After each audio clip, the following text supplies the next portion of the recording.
Hello guys, आज हम explain करने वाले हैं सेकंड लाइफ रैंकर का फर्स्ट चैप्टर। कहानी की शुरुआत में हमें एक लड़के को दिखाया जाता है जो कि अपने घर में एक फ़ोटो फ्रेम को देख रहा होता है। यह फ़ोटो उसके जुड़वा भाई की होती है। वो कहता है कि पिछले 5 सालों में मैंने उसकी कोई खबर नहीं सुनी। क्या वह उसकी डेथ की खबर हो सकती है? माँ एक बीमारी से परेशान थी और वह आखिर में मेरे 2 साल से पिछड़े हुए भाई की राह देखते हुए चल बसी। उसके रिलेटिव्स उसे दिलासा देने के लिए कहते हैं, तुम्हारी माँ ने बहुत दुख झेले थे, अब वो अच्छी जगह पर है। वह रूम में जाता और देखता है कि उसकी माँ ने उसके पिछड़े हुए भाई के लिए बहुत सारे टेम्पलेट छपवा रखे थे। फिर हमारे हीरो को दिखाया जाता है जो कि आर्मी से होता है। फिर वो कहता है कि अब मैंने अपने पिछड़े हुए भाई को ढूंढना बंद कर दिया। अब मेरे पास वापस कोरिया जाने के लिए कोई और कारण नहीं है क्योंकि मेरी माँ और ना ही मेरा भाई बचा है। फिर हमारे सीन प्रेजेंट में आ जाता है। वह अपने भाई का बॉक्स खोल रहा होता है। बॉक्स के अंदर एक फ़ोटो और पॉकेट वॉच रखी होती है और वह फ़ोटो को उठाकर कहता है कि क्या उसने कोई मूवी में शूट किया था।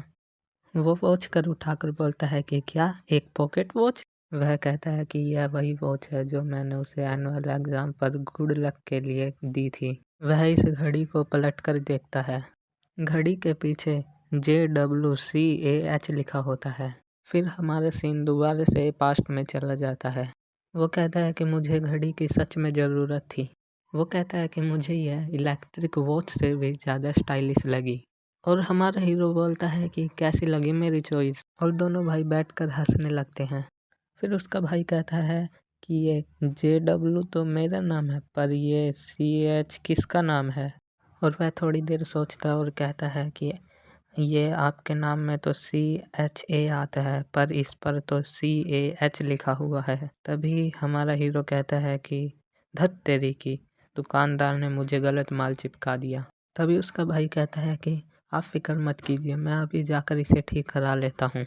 तभी हमारा सीन फिर से प्रेजेंट में आ जाता है और वह कहता है कि मैं लोगों को अपना नाम CAH ही बताऊंगा अगर मुझे बताना पड़ा तो। तभी घड़ी में कुछ होता है और घड़ी से आवाज़ आती है और वह कहता है कि क्या ये तो ख़राब थी ना?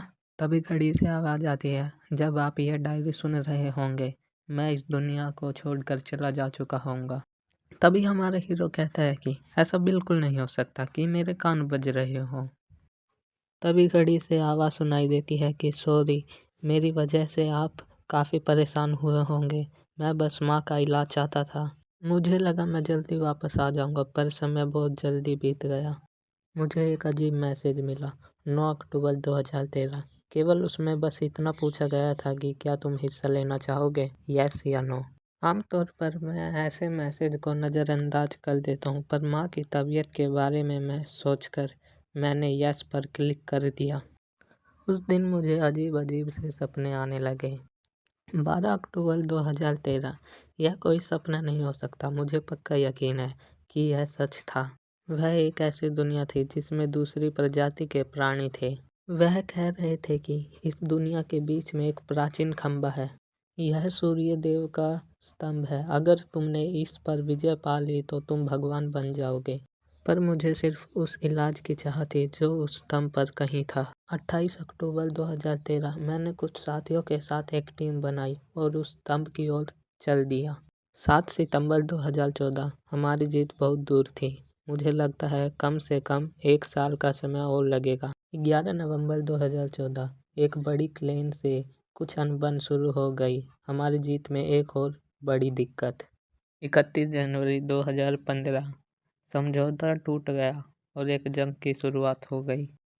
फरवरी 2016, एक खतरनाक यूनियन का खात्मा। हमें अपनी जीत की ओर जल्दी से बढ़ना होगा। 4 मार्च 2016, जिससे मैं प्यार करता हूँ वो मुझे मिल गई। 19 सितंबर 2016, जंग फिर से शुरू हो गई। दूसरी क्लेन को समझाना जो शांति से रहना बिल्कुल पसंद नहीं करते। 2 जनवरी 2017, जंग जारी है। यहाँ सब थक चुके हैं। यहाँ एक गद्दार है। क्लेन में लड़ाई छिड़ चुकी है। लोग एक दूसरे पर शक कर रहे हैं। 1 जुलाई 2017, मुझे मेरा शरीर भारी लग रहा है। क्या यह जहर है? 30 अक्टूबर, हमारे आधे मेंबर क्लेन छोड़कर चले गए। लगातार जंग से मेरा शरीर धीरे धीरे टूट चुका है। जिससे मैं प्यार करता था वो भी चाकू मारकर चली गई। मेरा शरीर सड़ने लगा है, मुझे अपने भाई की याद आ रही है। 1 फरवरी 2018 पूरी टीम में मैं अकेला बचा हुआ हूँ। 28 फरवरी 2018 यह दवा आखिरकार मुझे मिल गई, पर इसे घर भेजने का मेरे पास कोई तरीका नहीं है क्योंकि मैं दुश्मनों से घिरा हुआ हूँ। इसलिए मैं ये जर्नी छोड़ रहा हूँ।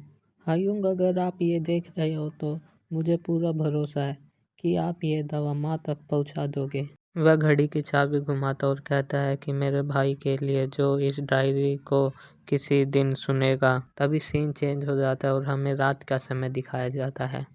तभी हमारे हीरो को कुछ होता है और उसके सामने एक विंडो खुल जाती है जिस पर लिखा होता है the success will begin now. तभी हमारे हीरो को कुछ होता है और उसके पूरे शरीर में बिजली सी दौड़ने लगती है। फिर हमारा हीरो कहता है कि क्या वो यही तरीका है जिससे दूसरी दुनिया और स्तंभ के बीच में लोग इस्तेमाल करते हैं। तभी हमारे हीरो के सामने अजीब अजीब सी तस्वीरें आने लग जाती हैं।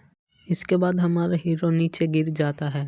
इसके बाद फिर से हमारे हीरो के सामने एक विंडो ओपन होती है जिसमें हमारे हीरो की बॉडी परसेंटेज लिखी होती है जो कि 5% है।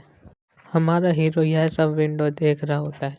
इसके बाद हमारे हीरो की दूसरी विंडो ओपन होती है जिसमें उसका पूरा डेटा लिखा हुआ होता है और हमारा हीरो कहता है कि आखिरकार मुझे जानना होगा मेरे भाई के साथ क्या हुआ था और मैं उन्हें वापस ला कर रहूँगा। तो मिलते हैं अगले चैप्टर में।